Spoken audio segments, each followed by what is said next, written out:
So I thought it'd be fun to talk about pain. Yes, fun to talk about pain. Not physical pain, but social pain. That's what scientists call the kind of pain we feel when somebody is mad at us. I just call it FOPO, the fear of pissing someone off. And FOPO is so painful because we have tribal brains that are wired to play nice. Because if somebody didn't like us in the tribe, we could get kicked out. And if we were kicked out, we could be dead. And we are still running on that fear-based, people-pleasing operating system. So in the real world, it gets triggered all the time. You could be checking out in the grocery line and somebody's tapping their feet behind you while you look for your credit card. Or you could be trying to park in a parking lot and you're backing up traffic. And even if they're not honking at you, you're feeling a little guilty that they're backing up traffic. Now, these are perfect strangers that we're talking about. When it gets really bad is when it's somebody you know, especially somebody you work with. Because at home, you're pretty sure that your kids are not going to leave you. Pretty sure that your partner's not going to leave you, at least not today. But at work, we have this like existential pain because work is tied to our security. And so it causes us to do things like say yes when we don't really have capacity. And then guess what happens? Well, we end up not delivering or not delivering well, and then we end up creating the very thing we were trying to avoid. We piss somebody off.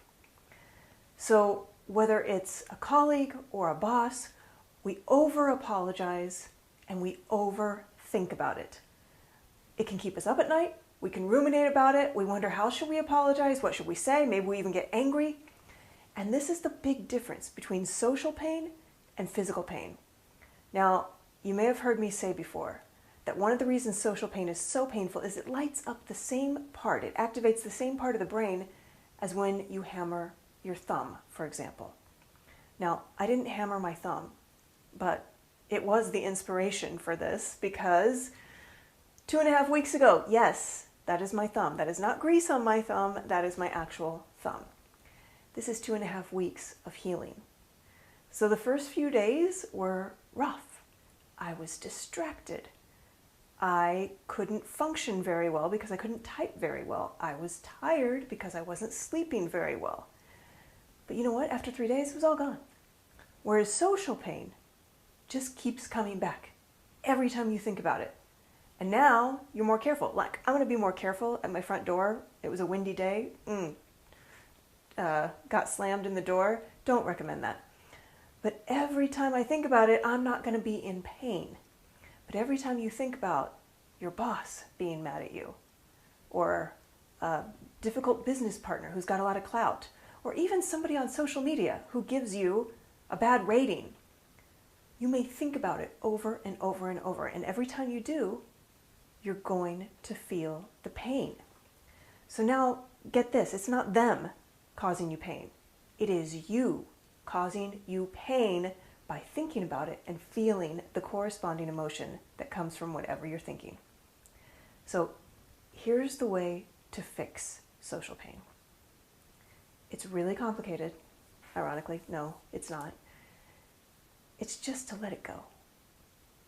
To realize it's not personal. It's just a trigger my brain is having. And then you can decide, is there something I need to apologize for? Maybe there is. Apologize for that. Apologize for your part in it. Maybe just wave the person by who's behind you honking, or give them a thumbs up, not the other finger. And then wonder. Take their perspective. Get out of your own painful perspective and wonder, I wonder what's going on for them. I wonder if they just had a fight with their kid. I wonder if they're having a bad day.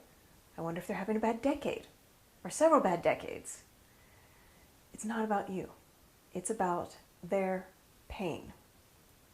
And then you can get empathetic. And when you come from a place of empathy and curiosity, social pain goes away.